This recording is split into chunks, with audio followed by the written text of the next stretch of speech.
All right, so here I am in our production studio where we produce commercials, and I was playing around and accidentally did something that I just thought was really cool. So I duplicated it with something else here. I recorded my voice into the computer here. Hey, I'm Jeff Parsons on Q97.9, Portland's #1 hit music station. Okay, that sounds all nice and neat. Now, there's a little trick you can do in editing audio on the computer.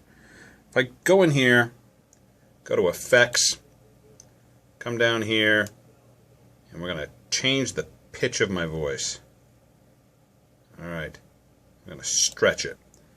What I want to do is make it take twice as long to say what I wanted to say. What I said was 4 seconds long. So yeah, we'll make this 8 seconds. Click OK.